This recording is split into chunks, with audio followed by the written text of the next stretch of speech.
Jorge Luis Borges es un autor que no necesita presentación, pues es uno de los nombres de mayor notoriedad en la literatura universal. Pero lo mejor de este argentino fue su nivel de erudición, que plasmó en toda su obra y le permitió atravesar las barreras de la literatura para internarse en campos como la filosofía, la cosmogonía, entre otros. Hoy en Enganchando Lectores, Ficciones de Jorge Luis Borges.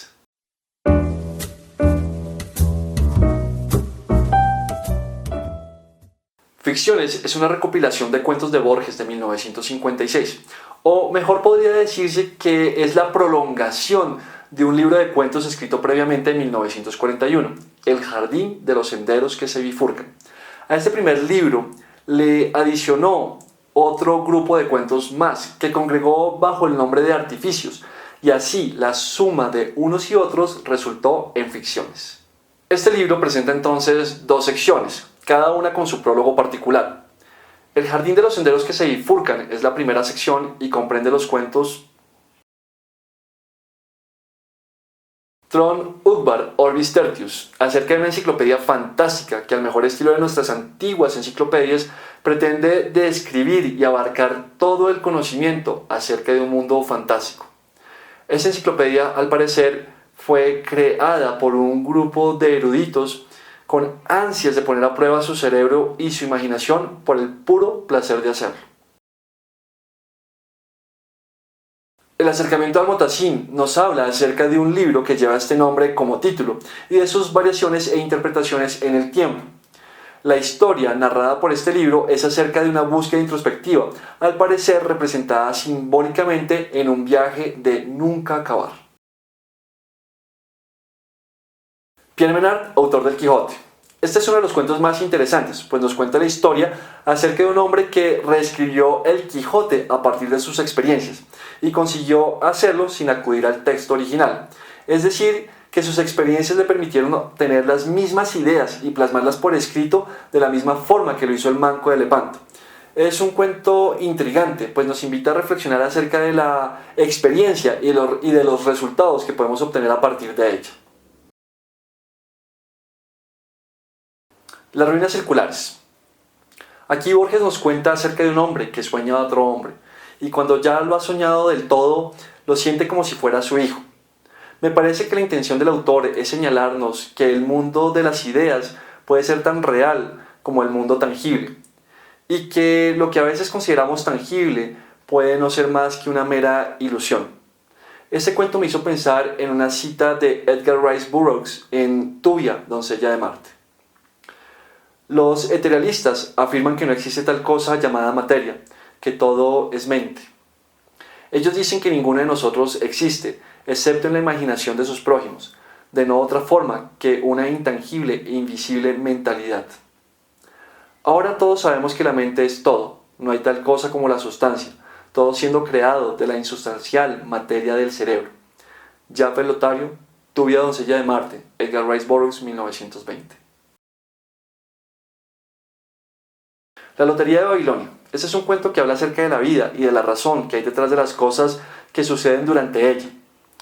En Babilonia existe una lotería en la que se sortean todo tipo de cosas y situaciones y en ella participan absolutamente todos los ciudadanos. Yo creo que lo que Borges sugiere con este cuento es que la vida y sus sucesos son completamente aleatorios, que no hay una verdadera razón para ellos. Las cosas malas pasan porque sí y los golpes de suerte también acontecen porque sí. Examen de la obra de Herbert Quain es justamente un análisis imaginario de la obra de un autor de mediano éxito recientemente fallecido. Sin ser uno de los mejores del libro, este cuento es simpático porque habla acerca de una estructura absolutamente novedosa para un libro, de forma tal que una misma historia comienza, transcurre y termina de manera diferente para diferentes lectores de acuerdo a las decisiones que hayan tomado al leerla. Una vez más, creo que el mensaje implícito aquí es que la vida toma derroteros diferentes para cada uno de nosotros, aunque compartamos elementos comunes. La Biblioteca de Babel es un cuento que me decepcionó, no porque sea malo, sino porque tal vez mi expectativa era demasiado alta. Este cuento pienso yo que sencillamente es la visión ordenada del universo que cualquier literato de la erudición de Borges tendría. Nos cuenta la historia de una biblioteca que contiene libros con todas las posibles combinaciones de letras y consecuentemente con todas las historias posibles. Yo pienso que cada libro de esta biblioteca es la historia de un individuo y el volumen de libros es tal que incluso la desaparición de varios cientos de miles no llega a lesionar el catálogo, implicando la insignificancia de nuestras existencias. El jardín de los senderos que se bifurcan es uno de los dos mejores cuentos de ficciones y con toda razón le da el título a la primera parte del libro. Es un cuento acerca de un espía, un tipo medio cobarde y a la vez absolutamente valiente, un tipo compasivo y simultáneamente capaz de un gran acto de maldad. No les cuento más acerca de esta historia por miedo a arruinarla, pero solo la lectura de este cuento justifica la compra del libro. Con El jardín de los senderos que se bifurcan culmina la primera parte de ficciones, dando paso a artificios con los siguientes cuentos. Funes el Memorioso, una historia acerca de un hombre lisiado que a fuerza de no poder hacer nada más que contemplar, ha desarrollado una memoria prodigiosa. La forma de la espada. Este es un cuento de traición y remordimiento que explica el porqué de una cicatriz en la cara. La historia es simpática, pero su final es predecible. Tema del traidor y del héroe. Nuevamente nos enfrentamos a una historia de traición, pero aquí ya no hay remordimiento, sino redención. Sin embargo, sin esta traición y sin esta redención es posible que el triunfo de la rebelión jamás hubiese llegado. Esta historia nos habla de la fuerza de un ideal. La muerte y la brújula. En este cuento, Borges nos narra una historia de detectives con tintes místicos sectarios, que termina siendo todo menos eso.